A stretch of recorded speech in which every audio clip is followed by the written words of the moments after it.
Hello everyone, welcome to my YouTube channel digital band.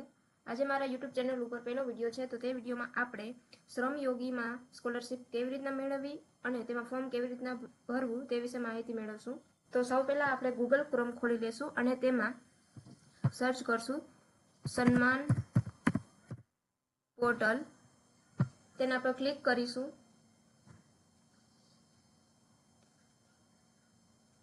કંઈક તમને આવું ખુલેલ જોવા મળશે. તેમાં ફર્સ્ટ વેબસાઇટ જેમ કે આ sanman.gujarat.government.in એના પર ક્લિક કરીશું લેબર કમિશનર પર.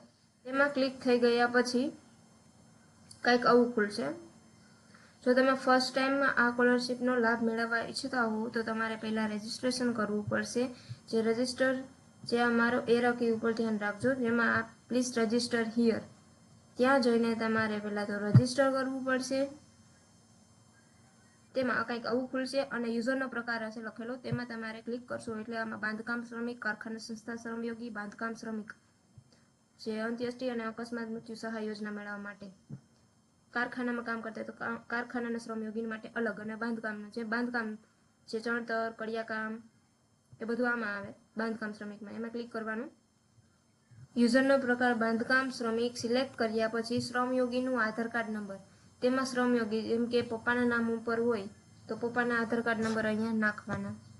મમ્મીના નામ નિર્માણ કાર્ડના નંબર નીચે આપેલા હોય છે તે નાખી અને ફેચ કરવાના અહીંયા, એટલે ઓટોમેટિક રજિસ્ટ્રેશન થઈ જશે.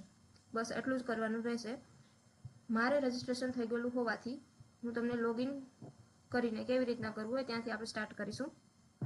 નંબર નાખવાના રહેશે અને જે પાસવર્ડ તમે નાખેલો હશે રજિસ્ટ્રેશન વખતે તે પાસવર્ડ અહીંયા નાખવાનો અને એન્ટર કેપ્ચા જે તમને અહીંયા બતાવે તે કેપ્ચા નાખી દેવાના રહેશે. જેમ કે મેં નાખી દીધા અને પછી લોગિન કરો. લોગિન થઈ જાય પછી કંઈક આવું તમને જોવા મળશે. તેમાં તમારે શિક્ષણ સહાય અને PhD સહાય યોજના તેમાં ક્લિક કરવાનું રહેશે. સ્કોલરશિપ માટે તેમાં જરૂરી માહિતી લખેલી પણ હશે, કોને કેટલી સ્કોલરશિપ મળશે તે વિશે. 1 થી 5 વાળાને 1800 રૂપિયા, 6 થી 8 વાળાને 2400 રૂપિયા, 9 થી 10 વાળાને 8000, 11 થી 12 વાળાને 10,000. 12 પછીને જેમ કે કોઈ BBA, BCom ગ્રેજ્યુએશન કરતા હોય 10,000, PG કરતા હોય પોસ્ટ ગ્રેજ્યુએશન તેમને 15,000, કોઈ MCA MBA કરતા હોય તો તેમને 25,000, કોઈ ડિપ્લોમા કરતું હોય તો તેને 25,000. એવી રીતના અલગ અલગ સ્લેબમાં સ્કોલરશિપ આપેલી છે. હોસ્ટેલ સહાય પણ આપેલી છે. આટલા ડોક્યુમેન્ટ જોઈશે એ બધા હારે રાખવાના ફોટો પાડીને.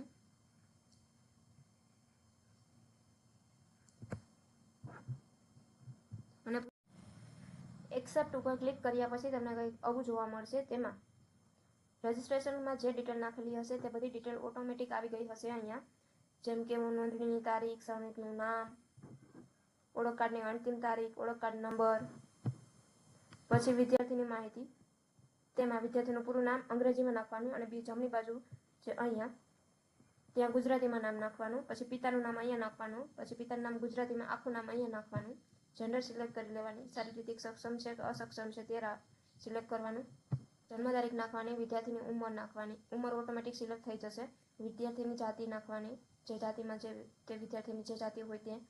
વિદ્યાર્થીનો મોબાઈલ નંબર નાખવાનો, ફોન નંબર ખાલી રાખશો તો ચાલશે. ઈમેલ નાખવાનું, ઈમેલ જરૂરી નથી પણ નાખો તો ચાલશે. આધાર કાર્ડ નંબર નાખવાના વિદ્યાર્થીના. અહીંયા ફોટો સિલેક્ટ કરી લેવાનો, ફોટો નાખવાનો, બ્રાઉઝ કરીને અપલોડ કરી દેવાનું. રાજ્યનું નામ, જિલ્લાનું નામ સિલેક્ટ કરવાનું, તાલુકાનું નામ કરવાનું, ગામનું નામ નાખવાનું. અહીંયા સરનામું ઇંગ્લિશમાં નાખવાનું. જેમ કે ફોર એક્ઝામ્પલ કોઈનું સરનામું હોય સ્ટ્રીટ નંબર 5 ઇન્દિરાનગર જુનાગઢ, એવી રીતના ઇંગ્લિશમાં નાખવાનું અને પછી ગુજરાતીમાં નાખવાનું. અહીંયા એજ પિનકોડ નાખવાના જે તમને લાગુ પડતા હોય તે. કાંઈ સરનામુંમાં અહીંયા ઉપર મુજબ ઉપર ક્લિક કરી દેવું એટલે ઓટોમેટિક અહીંયા સિલેક્ટ થઈને આવી જશે જે ઉપર નાખેલો હશે તે બધું. પછી સેવ કરવાનું. 4 સ્ટેપમાં આ ફોર્મ ભરવાનું છે. પહેલું સ્ટેપ છે પર્સનલ ડિટેલ, જે આપણે ભરી દીધી છે. સ્કીમ ડિટેલ હવે ભરવાની છે. તેમાં અભ્યાસની વિગત નાખવાની છે, સહાયની વિગત, શિક્ષણ સહાય નાખશું. પછી અભ્યાસક્રમ જેમાં અભ્યાસ કરતા હોય એ નાખશું, ડિગ્રી ધોરણ, તે શેની ડિગ્રી કરે છે, કોમર્સ કરે, બેચલર ઓફ આર્ટ, CA કરે, BCom કરે, જે કાંઈ પણ કરતા હોય, LLB કરતા હોય તે અહીંયા સિલેક્ટ કરવાનું. સિલેક્ટ થઈ પછી આપણે અભ્યાસનું વર્ષ સિલેક્ટ કરવાનું. અભ્યાસનું વર્ષ સિલેક્ટ થઈ ગયા પછી એડમિશન મળ્યા, સત્ર શરૂ થયાની તારીખ નાખવાની. જે બોનાફાઇડમાં તારીખ હોય તે જ અહીંયા નાખવી.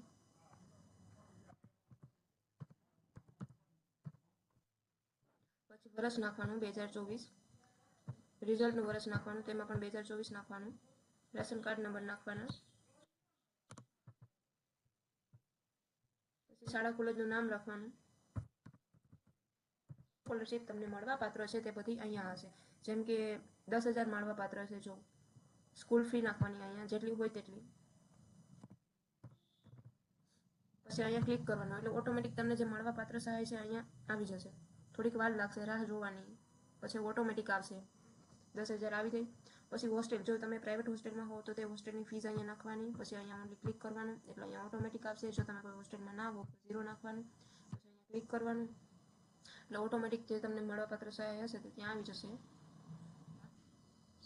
પુસ્તક ફી નાખવાની. જો તમે પુસ્તક ફીમાં કોણ એડ કરી શકે, ડિપ્લોમા કરતા હોય, એન્જિનિયરિંગ કરતા હોય, MBBS કરતા હોય, જે મેડિકલ લાઇનમાં હોય તે બધા અહીંયા તેમની પુસ્તકની ફીસ નાખી શકે. અને તે પછી અહીંયા જો કોઈ આ બધામાં ઇન્ક્લુડ ન હોય તે બધાને 0 નાખવાનું અને પછી ક્લિક કરવાનું એટલે જે તમને મળવાપાત્ર સહાય હોય તે અહીંયા આવી જશે.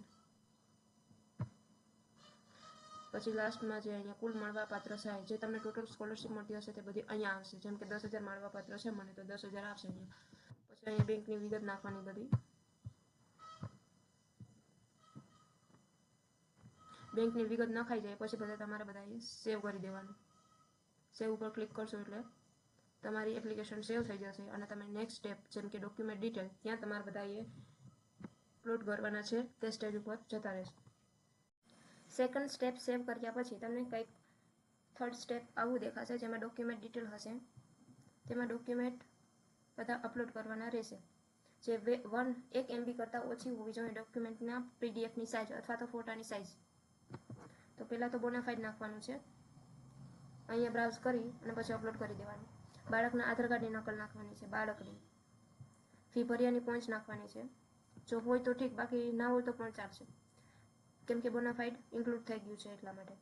બાળકની ગત વર્ષના પરિણામની નકલ એટલે કે આગલા વર્ષનું રિઝલ્ટ નાખવાનું છે અહીંયા. જો ઓનલાઈન આવેલું હોય તો ઓનલાઈનની સ્ક્રીનશોટ હોય તો તે અપલોડ કરી દેવાનું હોય. અને જો તમારા હાથમાં ફિઝિકલ સર્ટિફિકેટ આવી ગયું છે તો તે તેનો ફોટો પાડી અને પછી અપલોડ કરવાનો છે. હોસ્ટેલમાં રહેતા હોય એના માટે હોસ્ટેલનું જે ત્યાંથી પ્રમાણપત્ર કાઢી દે તે અપલોડ કરવાનું. રેશન કાર્ડનો ફોટો અથવા તો તેની નકલનો ફોટો અપલોડ કરવાનો. પુસ્તક સહાય માટે જે બિલ હોય પાકું બિલ અપલોડ કરવાનું છે અહીંયા. પછી કોઈએ કાંઈ અટકમાં ચેન્જ કર્યો હોય, કોઈના નામમાં ચેન્જ કર્યો હોય, ક્યાંય પણ ચેન્જ કર્યો હોય તો તેમને એફિડેવિટ કરાવીને પછી અહીંયા અપલોડ કરવાનું છે. અને પાસબુકના પાનાની જે આપણે પાસબુક નંબર આગળ એડ કરેલા, જે બેંક ડિટેલ્સ એડ કરેલી તે જ પાસબુકની ડિટેલનો ફોટો અહીંયા અપલોડ કરવાનો છે. પહેલા પાનાનું જે આપણે ખાતા નંબર હોય તે પેજનો ફોટો અપલોડ કરવો. અને પછી જે લાસ્ટમાં છે એફિડેવિટ. આ એફિડેવિટમાં જો 5,000થી વધારે સ્કોલરશીપ જોતી હોય તો જ આ એફિડેવિટ કરવાનું છે. એટલે આપણે બધાને વધારે સ્કોલરશીપ જોતી હોય તો આ 5,000 કે તેથી વધુ સહાય માટેનું એફિડેવિટ કરાવવાનું રહેશે. જે નોટરીવાળા આગળ 50 રૂપિયાના સ્ટેમ્પ ઉપર તેની PDF અહીંયા અપલોડ કરવાની રહેશે અને પછી નેક્સ્ટ સેવ કરી દેવાનું. અપલોડ કર્યા પછી કંઈક આવું ખુલશે જેમાં રૂલ્સ અને રેગ્યુલેશન હશે, જેમાં તમે બીજી વાર સ્કોલરશીપ મેળવતા નથી તે વિશે બાંહેધરી હશે. તેના ઉપર ક્લિક કરી ઉપરનું પહેલાં વાંચી લેવાનું બધાએ અને પછી અહીંયા ક્લિક કરી સેવ ઉપર ક્લિક કરી દેવાનું એટલે સબમિટ થઈ જશે. જો તમારે આ સેવ ઉપર ક્લિક કરતાં પહેલાં તમારે બધાએ જેમ કે અહીંયા પર્સનલ ડિટેલ ઉપર ક્લિક કરી, સ્કીમ ઉપર ક્લિક કરી, એવી રીતના બધા ઉપર ક્લિક કરી તમારે પહેલાં બધા સ્ટેપ જોઈ લેવા પડશે, જેમ કે ક્યાંય તમે ભૂલ કરી નથી. પછી રૂલ્સ અને રેગ્યુલેશન ઉપર જઈને તમે ફાઇનલ સબમિટ કરી દેવાનું રહેશે. ફાઇનલ સબમિટ થઈ ગયા પછી તમારે પ્રિન્ટ મેળવવાની રહેશે. તમે ફાઇનલ સબમિટ કરશો પછી જે ઓપન થશે ત્યાં પ્રિન્ટનું ઓપ્શન હશે, ત્યાં જઈને તમે પ્રિન્ટ મેળવી શકશો તમારા ફોર્મની.